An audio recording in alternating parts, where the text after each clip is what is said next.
Howdy everybody, we're back with some more RPG horror stories. Let's jump right into it. Our first story today is going to be by Pedantic Twat Waffle, I like that name, and is titled Things That Bother Me Watching People Play ttrpgs. For context, my brother-in-law owns a small gaming cafe and I take a few shifts there for the extra cash. I also help organize their weekly TTRPG roster since I have a lot of experience playing and managing games and am a de facto guide for novice groups of different systems. But ever since I started, I've noticed a trend of really shit DMing and general behavior. I know there's no right way to play D&D or TTRPGs, but these are the things I keep seeing that I find annoying. These include, that's not how you play D&D on insert random D&D podcast. They said you have to do X, Y, Z. Your local session is not equitable to a group of trained actors with a dedicated team of writers behind them. And they are absolutely correct. Some podcasts and shows will do stuff like homebrew or play with alternative rule sets. Just because they play with those alternative rules or they'll allow certain homebrew does not mean that is the gold standard for how the game should be played or how it has to be played. Now, if a DM wants to run things that way, that is the DM's decision. Unless we're in something like an Adventurers League where there's a different, like an actual set of concrete rules that must be followed, and that person's like, well, that's wrong because when I watch Critical Role, Matt Mercer lets people drink potions as a bonus action or whatever. That's different. But if it's your own little group playing a game, if your DM wants to run things a little different, that's fine. But just because they do it the way X podcast or X, live play show or whatever does it, does not mean that is the absolute correct way to do it. Everybody does it a little bit differently. Overall, especially in D&D and stuff, the rules are meant to be a general guide. They are not a set in stone contract. This is a paid game, but you have nothing prepared, don't know the rules, and can't improv or control pacing to save your life. Actually, the lore says all gnomes blah blah blah. This is a creative and collaborative game. Stop demanding other people conform to your expectation of lore, especially when you're not explicitly playing in an established setting. Okay, if it's a paid game and you do not have anything prepared, you don't know the rules, you don't know how to freaking improv, and the pacing is actually trash, why are you getting paid? Also, I wonder who pays for that kind of slop, especially at a freaking game store. Also, forcing lore to be a certain way, very dumb. Especially if this is coming from a player. Now, if a DM is like, this is how it is, that's how their world probably is, and that's fine, but they should be open to other ways to play a race, species, class, etc. Not everything has to be absolutely set in stone, story and lore-wise. It's fun sometimes when something's outside the box. They've been playing for 3 months and still don't know their characters or how to roll and just constantly ask the DM, what do I roll now? DMs who seem to genuinely want their players to die and make it adversarial. Similarly, players who don't get that the DM versus player shtick is a joke and legitimately think the DM is out to get them. I've seen 4 rocks fall, everyone dies out of frustration the players weren't doing badly. Okay, if you're going to play a game regularly, to be a good player at the table, and this means just being a competent, polite player, please freaking learn the rules to some extent. If the DM has to help you every single turn or correct you every single turn of combat or RP or whatever, it can get tiring for everyone. At a certain point, your refusal to learn the rules is rude to everyone else. Now, mistakes will happen. They can and will. But if it's over and over and it's the same thing over and over, that is too much. The saying goes, it's okay to make mistakes, we just try not to repeat them. And you should try not to repeat them. Now, as for that DM versus player mentality, that will kill a table very quickly unless for some reason everyone at the table wants that kind of hostility. And to be honest, if you're killing your players via rocks fall because they aren't having a bad enough time, you're kind of a shit DM. I'm gonna just be honest with you. DM, this one is for you, Gareth, who never let their players face actual consequences. Oh, the greedy rogue went back into the burning building just as it exploded to try and rob some gold. Oh, I guess he's fine. The owlbear hits for 16 damage. That puts you under? Actually, let's say it was 10 damage. Okay, actions can and should have consequences. That rogue running into the burning building for gold because they're a greedy little bitch should be taking at the very least some damage.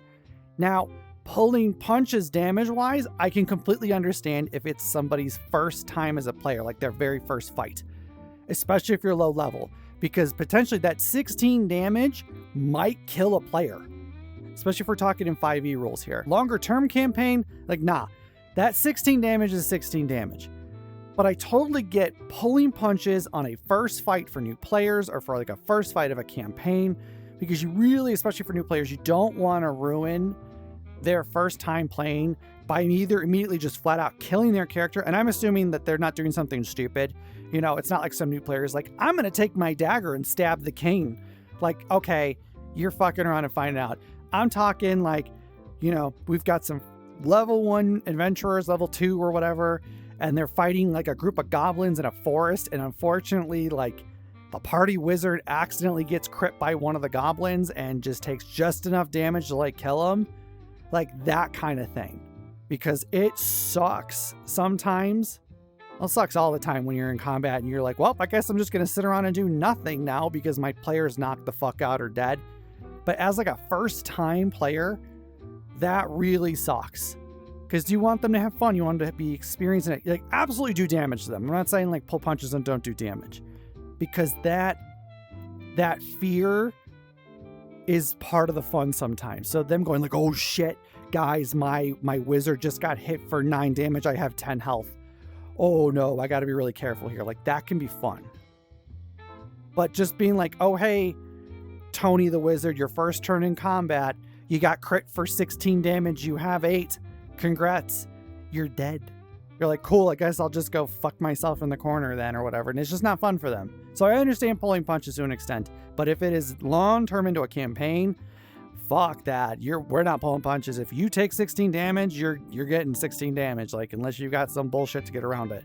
Like, you're taking that damage. Lack of creativity. This one is the biggest pet peeve. Often I'll talk to the guys, especially DMs, and every so often they ask for advice and have no idea how to handle problems that aren't laid out in whatever module, AP setting, etc. that they're playing in. It seems like a lot of people have become way too reliant on material as canon rather than as a suggestion and rule set. Pay attention and get off your fucking phone. I just had to watch this poor DM explain the same scene 3 times because 2 of his players are on their phones and only pay attention when it's their turn. When did that become the norm? What happened to paying attention to the game and planning your next moves? God damn, this one seems rampant. That's all I can think of. Sorry for the rant. I'm just a grumpy old boomer. Feel free to ignore. The lack of creativity could just be an issue with some newer or less confident DMs.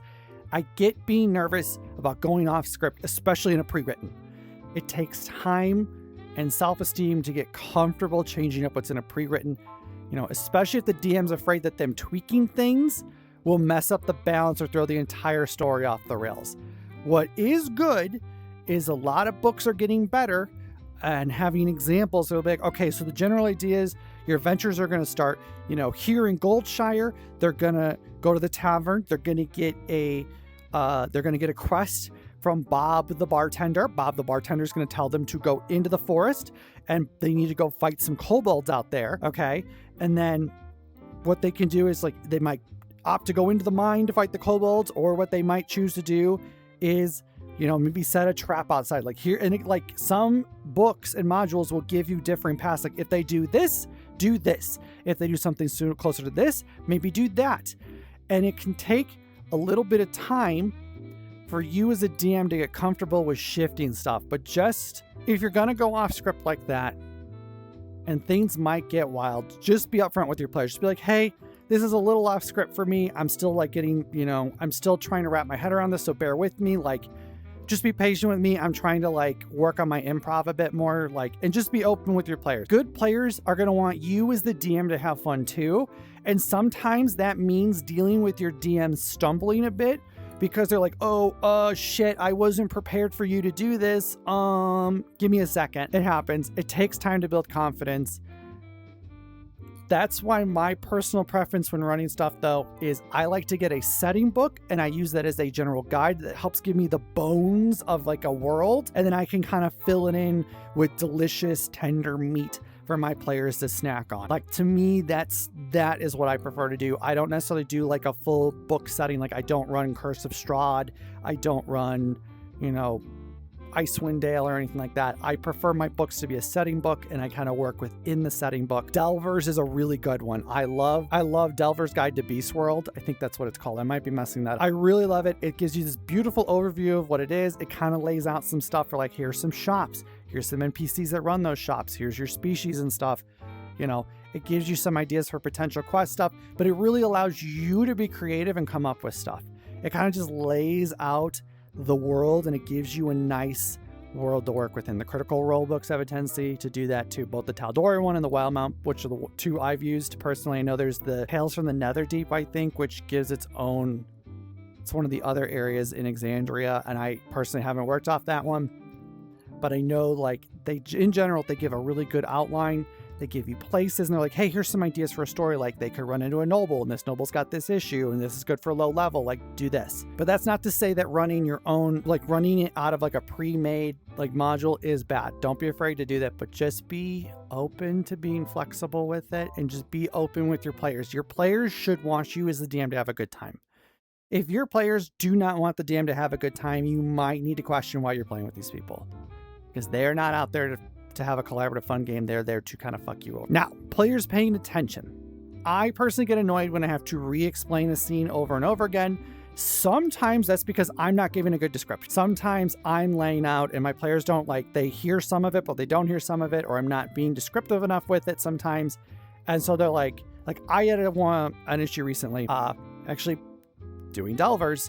My players were in a delve, which is a dungeon, and I was describing how like they're moving along this beach, and they come up to a cove, like this massive like cove, and to get across the cove there's a bridge, you know, and there's this long bridge and there's some rocks and stuff, and my players heard bridge and assumed it was either a tiny little stream, or other people thought we were talking about a fucking canyon for some reason. And so suddenly when the battle map showed up, they're like, what the fuck is this? So sometimes it's just I'm not describing it, and sometimes it's my players just not listening. And it's okay. Sometimes people get distracted. It happens. Sometimes, you know, you've got something going on in your outside life, outside of the game, and it's, you know, dawning on you, and you're kind of like worried about it and stuff, or you're like, oh shit, what am I going to do next? Or you're trying to look up stuff to do. It happens. Give a little grace as a DM. But if it gets too much, like you're having to go and remind over and over and over, then, you know, fuck that. And especially if they're sitting there on their phone or playing a game or something. I think I've only had it happen once or twice. I've had players playing a game while they're sitting here playing. It's like, okay, if you're going to sit there and play your game, then you should just not play.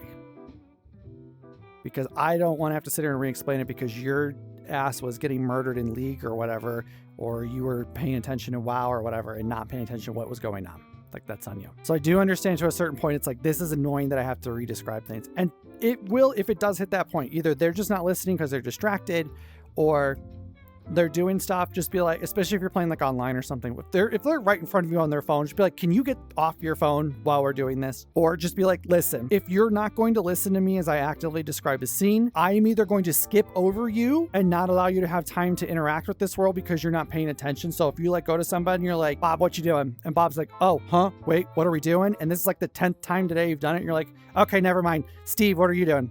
And don't allow Bob to go. And just be upfront. Just be like, if you're not going to pay attention, I am not going to allow you to do something.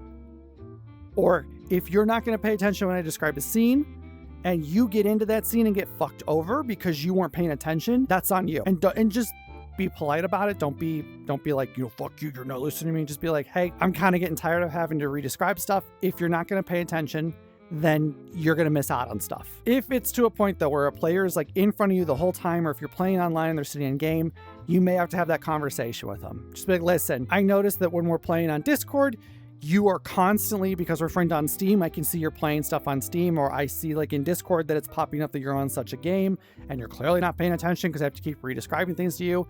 You need to be kind and courteous to everyone, including me and the other players, and you need to be paying attention. And if not, that's okay.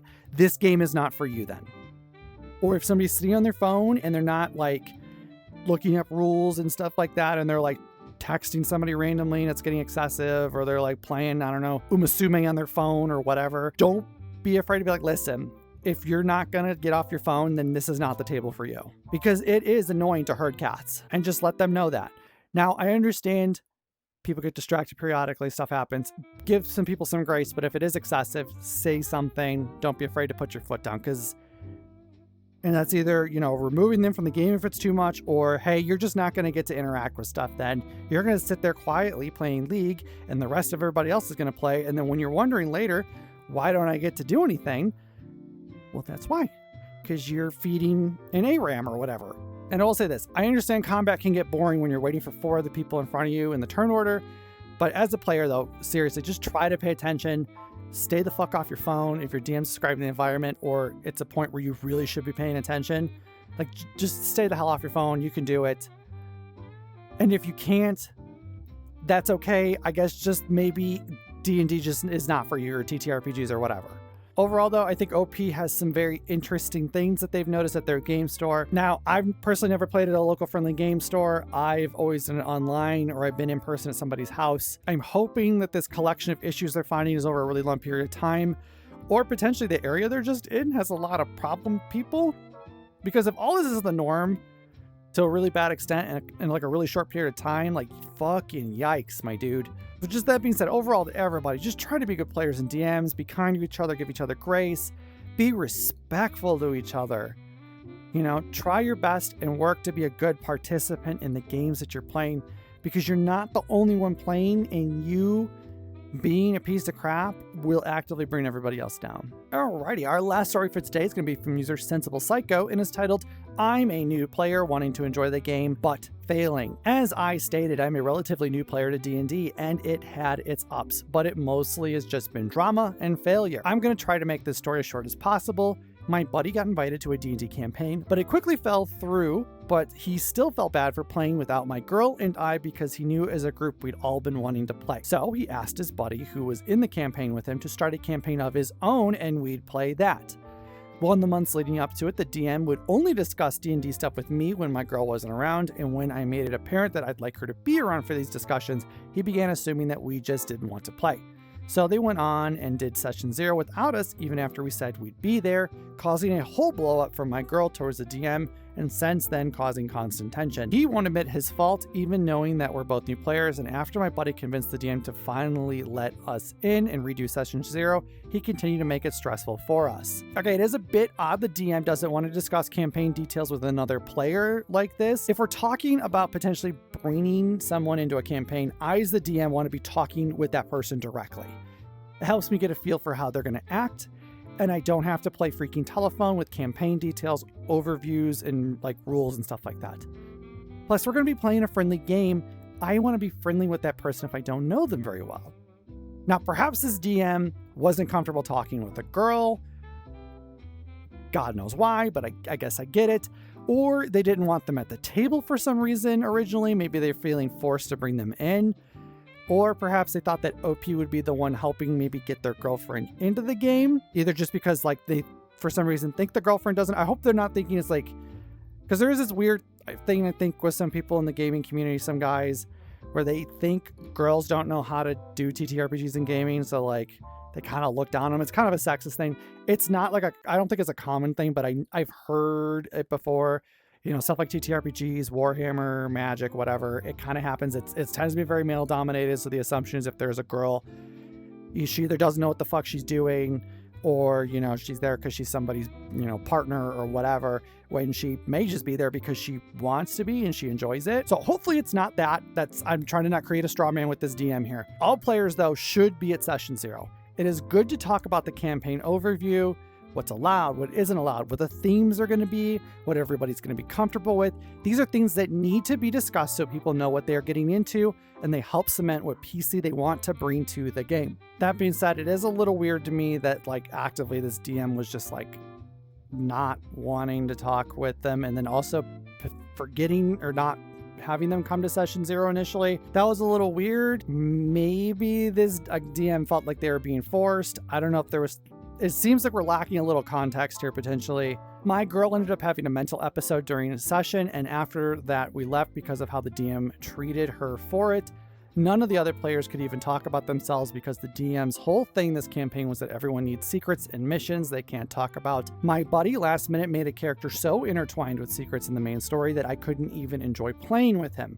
I went on an apology tour afterward, even though I wasn't the problem that night, but I felt embarrassed and it felt like the right thing to do. One player put it in perspective when I talked to him about that, And another incident that happened during our last session, he didn't know anything about the other player characters after 18 hours of this campaign, and neither did I. We did 4 sessions of that campaign, and I didn't enjoy any of it. I kept contemplating, hoping the next session would be more fun, but it just kept getting worse, especially since I couldn't even play the character build I wanted, Skeleton Bard, because of the DM's rules against undead, and had to rush something new that I couldn't even give a personality. Okay, we got a lot to unpack here.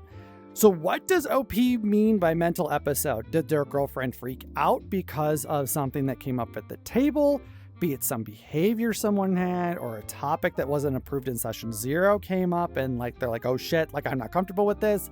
Were they just anxious and had an outburst? Did they snap and go off on people? Also, how did the DM treat her? Was he rude and dismissive perhaps? There's not a lot of description in there for that. If secrets and missions are going to be an underlying theme of the campaign, that should have been discussed in session 0, so people know that everybody's going to be cagey potentially about their backstories. That being said, stuff can still be talked about in RP, right? Or is RP just also not allowed at this table? Or does OP think when it comes to this sort of thing that each player just reads their backstory verbatim off of a sheet of paper to each player? Because that's definitely not how you play. You don't go like, here is my bard Steve. Steve has a bunch of dead parents. His village burned down and he's super cool and edgy. Also, he secretly has a 13-inch long PP and all the ladies love him. See, it's written here in my backstory. That's not... Normally, that stuff is kind of conveyed to the RP and what happens in story, like you describing how your character interacts with the world. And then also going to ask, the apology tour, did OP flip out at the table because their friend has a story that is super intertwined with the main story? Not really knowing anything about other PCs after 4 sessions is not great, unless the whole thing's supposed to be about secrets to an extreme. But again, you should still learn stuff about each other through RP. Now, this might be a case of OP not having aligned expectations with what the DM wants to run, which is okay. It just means you need to find a new campaign, or you need to talk with the DM and see if you can realign either your expectations or theirs to match how that campaign's going to go. And again, these are things that should have been discussed in session 0. If there's going to be a super secret, you're not going to know anything about each other's characters kind of thing, that should have been relayed in session 0. Now, the DM not allowing a skeleton bard, that is fine by me if it does not fit their world, or for some reason they thought this, because that's clearly, if we're talking 5e, that sounds a lot like some homebrew. If that was some weird ass homebrew that the DM was not okay with it, they are more than they can say no. They do not have to accept your homebrew. It's their game. Stuff like that should be discussed in session 0 or ahead of time, preferably ahead of time. If you're gonna do something weird with homebrew, you need to be talking to your DM actively. If you're sticking with the normal book and whatnot, and you're very flexible, and you're building your characters in session 0, that is fine. If you're bringing Steve, the human fighter from Baldur's Gate, and it takes place, in Faerun or whatever, fine, you should be good. But if you're bringing, Ulysses, the undead skeleton bard, and it's homebrewed out the ass, you should be talking with your DM prior to this, being like, listen, I've got this idea. I want to make Ulysses, the undead skeleton bard, and I'm using this weird, sketchy fucking homebrew I found on, I don't know, whatever the fuck website, some weird shit in the corners of D&D Beyond or whatever. That should be discussed ahead of time, because that needs to be pre-approved. That's not something you spring right before the fucking game starts. Overall, though, I am left with more questions than answered, and I'm hoping we really get some clarity here as this horror story continues. My girl then finds another DM with 15 years of player and DM experience in one of the Discord servers she is in. After explaining everything to him, she asks if he could run a campaign or a one-shot, and he completely understood the situation and agreed to running something for us. He even let me be the skeleton bard that I wanted. My girl asked if it'd be okay to invite more people in, and I said yes, but only 1 or 2, because I don't want to be in a big group with a bunch of people I didn't know. Unfortunately, that happened anyway, because a player she invited then invited basically the rest of the server. There were 10 people in session 0. To top that off, the DM still rushed everyone through their character sheets, leaving no one with spells or equipment, except my girl, because she just reused her last character, and then proceeds to throw us into combat in session 0.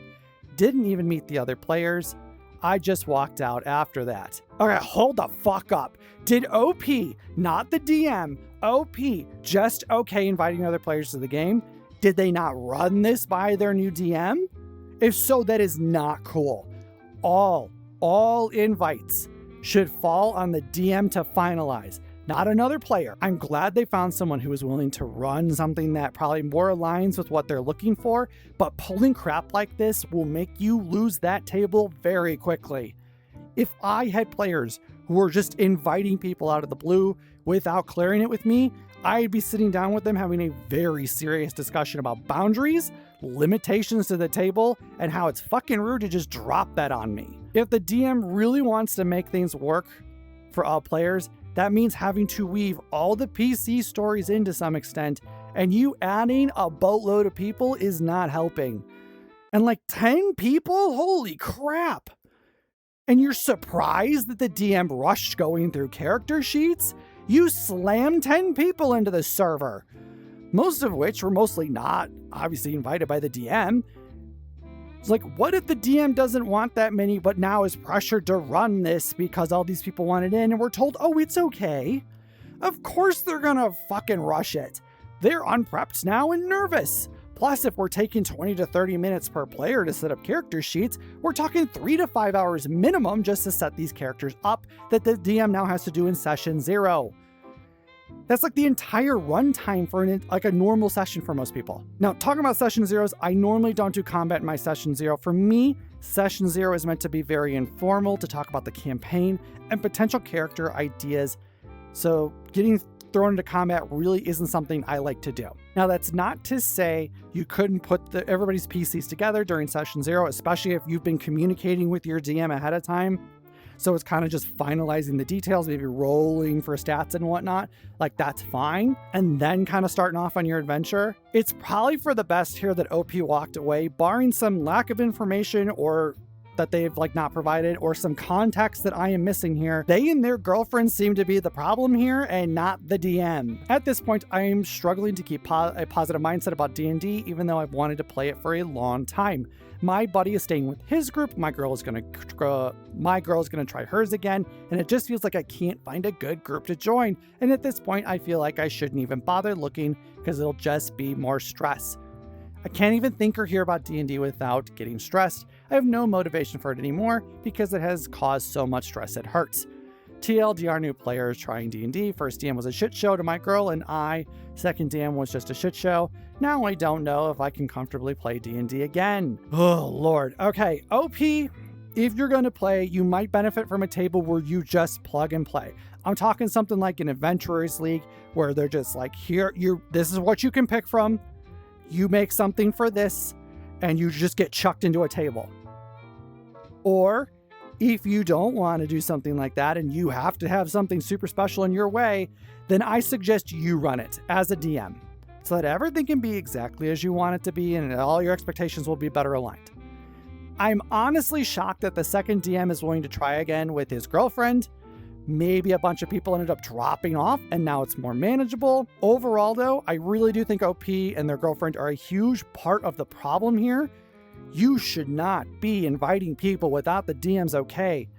You also need to be flexible with what PC you want to bring to the table. Yes, you may want to bring that weird skeleton bard, but if it doesn't fit the world, then you don't play it. And if your DM's not willing to budge on it, they're like, listen, I cannot make this fit. They cannot make it fit.